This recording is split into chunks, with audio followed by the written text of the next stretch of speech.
साथियों नमस्कार, कैसे हैं आप सब लोग। साथियों, आज के लाइव सेमिनार में मैं डिस्कस करने वाला हूं एक इम्पॉर्टेंट सब्जेक्ट कि जब भी लड़कियां 498 है, डोमेस्टिक वायलेंस या 125 का मुकदमा दर्ज करती हैं तो उसमें एक बात अवश्य लिखती हैं कि मेरे माता पिता ने शादी में अपनी हैसियत से बढ़कर दान दहेज दिया। ये हैसियत से बढ़कर दान दहेज होता क्या है, ये क्यों दिया जाता है, इस कंसेप्ट को समझना होगा, तभी हम इनके ऊपर एक प्रॉपर वर्कआउट कर पाएंगे। साथियों, एक छोटी सी मोटिवेशनल स्टोरी आपको सुनाऊंगा और उसके साथ साथ लीगल पर्सपेक्टिव क्या है ये आपको बताऊंगा और इनकी अच्छी वाली चटनी पीसनी कैसे है ये आपको मैं आज समझाने वाला हूं।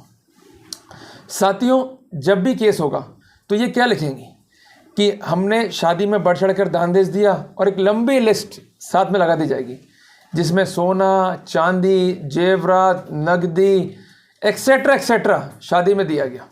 अरे लड़की को इतना सामान देने की बजाय थोड़ी सी अकल दे देते तो अच्छा रहता, पर तुमने तो उसे कैसी दे दी, एक महान साइंटिस्ट की जिसका कहना यह था कि डालो आलू निकलेगा सोना। तो उसने उस थ्योरी को जो है फॉलो कर लिया कि डालेंगे आलू निकलेगा सोना। अरे वाह, मज़ा आ गया। तो वो बाजार गई और ख़रीद के लिए आलू, और उसने उस आलू को पका पति के ऊपर, और ना सोना मिला और जूते और पड़ गए। वो घर पहुंच गई और माँ से बोला कि माँ, तुम तो बड़ी झूठी हो और तुम्हारा बाबा तो उससे बड़ा झूठा है। अरे उसने मुझे ज्ञान पेला कि डालो आलू निकलेगा सोना। मैंने भी डाला आलू, मिला कुछ नहीं और जूते और पड़ गए। तो उसकी माँ ने कहा, बेटा आलू का मतलब है केस, तो केस डाल, तुझे मिलेगा सोना, और इसी को अपन करेंगे अप्लाई ऑन बाबू सोना। क्यों, सही कह रहा हूँ ना मोना। तो यही फॉर्मूला जो है इनकी माँ ने इनको दिया। बड़ी खुश, अब तो नाच रही है। तो इनको परजीवी ने बताया कि बेटा 3 तरह के आलू जो है हमारे पास मौजूद है। पहला आलू है 498 है 406, इसको कस के मारना है। उसमें क्या लिखेंगे अपन कि शादी में हैसियत से बढ़ के दान दे दिया। अरे बाप रे। दूसरा कौन सा है 125 CRPC, उसमें अपन साफ साफ कहेंगे भाई ये दहेज के लोभी हैं, जिस कारण मैं अपने पीयर में रह रही हूँ और अपनी इच्छा के विरुद्ध रह रही हूँ और मुझे गोपत्ता दिलाया जाए। ये पड़ेगा आलू, ये निकलेगा सोना। और तीसरा जो इंपॉर्टेंट पर्सपेक्टिव है डोमेस्टिक वायलेंस, कि मेरे साथ घरेलू हिंसा करी, मेरे साथ मानसिक क्रूरता करी, मेरे साथ शारीरिक क्रूरता करी, ये फिर डाल देंगे आलू, फिर निकलेगा सोना। तो सोना ही सोना, क्यों डरती हो मेरी मोना। तो परजीवी ने भी उस साइंटिस्ट की थ्योरी को अप्रूव कर दिया कि आलू फेंको निकलेगा सोना, आलू फेंको निकलेगा सोना। मज़ा आ गया ना उसको। अब अल्टीमेटली क्या हुआ इस पर्सपेक्टिव के अंदर कि उसको मज़ा ना लग गया कि मैं 3 केस करूंगी, मैं 3 आलू फेंकूंगी और मुझे मिलेगा बहुत सारा सोना। अल्टीमेटली उसने पहला केस किया 498 का और उसमें यही लिखा कि मेरे माता पिता ने शादी में बढ़ चढ़ कर दान दहेज दिया। अब ये बढ़ चढ़ के दान दहेज क्या होता है, ये हैसियत बढ़ती कैसे, समझ में मुझे ये नहीं आता। भाई ये लड़की घर वाले कोई गोरिल्ला डांस करते हैं, कोई तंत्र मंत्र करते हैं कि जो मामूली इनकम वाला व्यक्ति है उसकी हैसियत इतनी बढ़ जाती है कि शादी में इतना सोना दे रहा है, इतने चांदी दे रहा है, इतने जेवरात दे रहा है, इतने अन्य सामान दे रहा है। साफ साफ अभिप्राय है कि झूठी रिपोर्ट का एक आधारभूत तैयार किया गया और इसके साथ साथ इन्होंने अपने कर्म फोड़ लिए।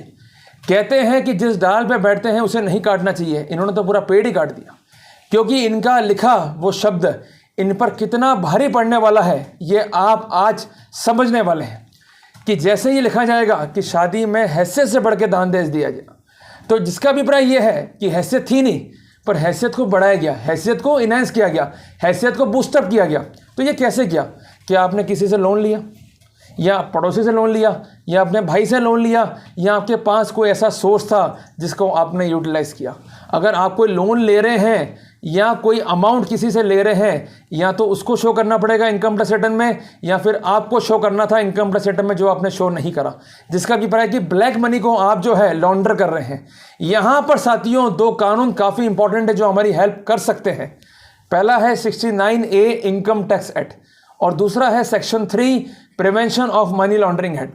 क्योंकि section 69A income tax act emphasise करता है कि शादी में जो भी सामान दिया जा रहा है, गिफ्ट दी जा रही है, उसको आपको असेसमेंट ईयर में कंसर्न रिटर्न में शो करना होगा। यदि नहीं करते हैं then it would be an violation of section 69A of the income tax act. और यदि आप टैक्स का इमिशन कर रहे हैं और मनी को इस तरह से लॉन्डर कर रहे हैं तो ये section 3 prevention of money laundering act में ऑफेंस भी होगा।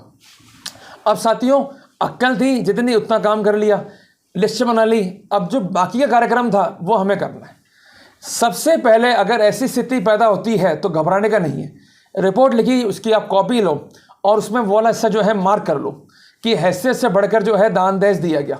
अब सबसे पहले आपको नोटिस देना है लड़की के बाप को और उसमें लिखना है कि तुम्हारी लड़की ने कोर्ट में यह डिक्लेरेशन दिया है 125 CRPC में कि मैं तो भिखारी हूं, मेरी कोई इनकम नहीं है, मैं तो बेरोजगार हूं और मैं पूर्ण रूप से अपने पति पर आश्रित हूं, मुझे मेरे पति से गू भत्ता जो है दिलाया जाए।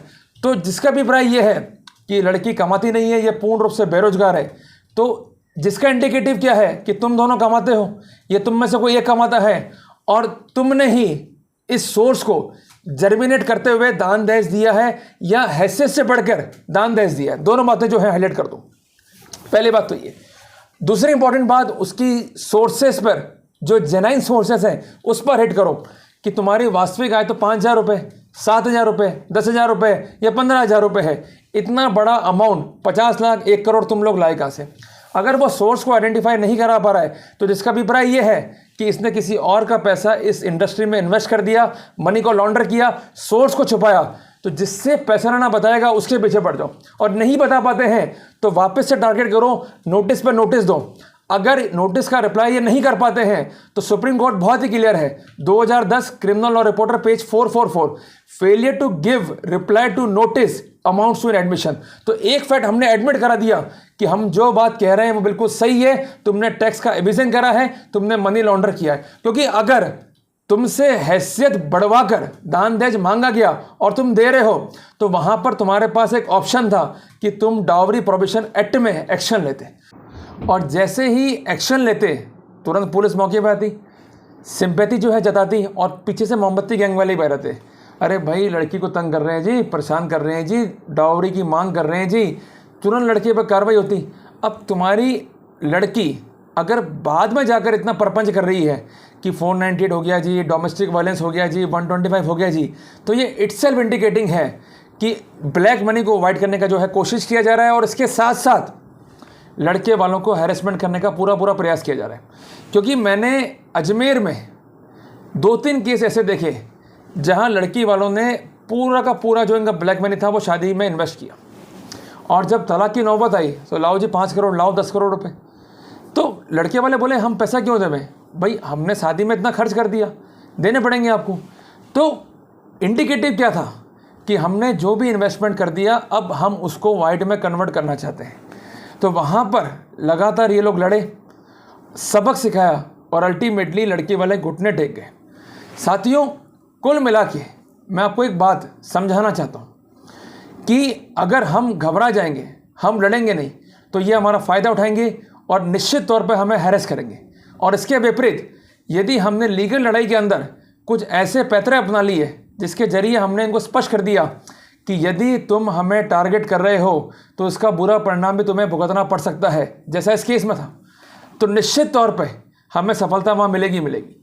अगर लड़की वाले आपको परेशान कर रहे हैं और बार बार लिखते हैं कि हमने बढ़ चढ़ कर दान दहेज दिया, तो उस पर्सपेक्टिव में आप सेक्शन 69A IT एक्ट और इसके अलावा सेक्शन 3 PML एक्ट का नोटिस दो, उसमें बार बार हिट करो, रिमाइंडर नोटिस दो। अगर रिप्लाई नहीं देते हैं तो कोर्ट में जो है पिटिशन दाखिल करो और कोर्ट से कार्रवाई की मांग करो। यहाँ पर मैं आपको एक स्थिति स्पष्ट करना चाहूँगा कि फेयर इन्वेस्टिगेशन दोनों के लिए, चाहे वो लड़के वाले हों चाहे वो लड़की वाले हों। और इस संबंध में माननीय सुप्रीम कोर्ट ने अपने एक निर्णय में स्थिति भी स्पष्ट करी है, जिसका साइटेशन है 2016 SCC पेज 277। और इन्वेस्टिगेशन अक्यूज्ड भी मान सकता है प्रोसिक्यूशन के मामले में। तो आप अर्जी दाखिल करके कोर्ट से कहो कि इस मामले में जो है जांच कराई जाए। लड़की वाले उसको रेसिस्ट करेंगे, वो कहेंगे साहब देरी कर रहा है, आप अपना एफिडेविट जो है दाखिल कर दो कि मैं देरी नहीं कर रहा हूँ, इस मामले में फेयर जांच होनी चाहिए। अगर कोई पॉइंट ऐसा निकल के आता है कि मैंने लिया है then I would be responsible, और कोई पॉइंट ऐसा निकल के आता है कि इन्होंने टैक्स का एविजन करा है then they are liable to be prosecuted. क्योंकि बार बार गाइडलाइंस आई है IT डिपार्टमेंट से कि कोई भी व्यक्ति हो, चाहे वो कोर्ट हो, चाहे पुलिस हो, चाहे इस देश का आम इंसान हो, टैक्स एविजन को रिपोर्ट करें, इनकम टैक्स तुरंत जो है एक्शन लेगा। इसके अलावा पोर्टल पे, इसके अलावा प्रधानमंत्री को भी आप चिट्ठियां जो है फॉरवर्ड करो। डिपार्टमेंट से डिपार्टमेंट जो है चिट्ठियाँ लगातार कम्युनिकेट होती है, लगातार जो है फॉरवर्ड होती हैं, तो निश्चित तौर पर एक बात निकल के आ जाएंगी कि इन लोगों ने टैक्स इविजन करा है, इन पर कार्रवाई होंगी। और जब इनके बयान होंगे तो उसमें निश्चित तौर पर ये कहेंगे कि हमने इतना दहेज दिया ही नहीं है, जो ये बात थी हमने कुल मिला के बड़ा चढ़ा कर जो है लिखी है ताकि हमको जो है फ़ायदा हो सके, या किसी और पर जो है लोड शिफ्ट करेंगे। तो कुल मिला के हमें फ़ायदा होगा और हम निश्चित तौर पर अपना इनोसेंस जो है वो प्रूव कर पाएंगे।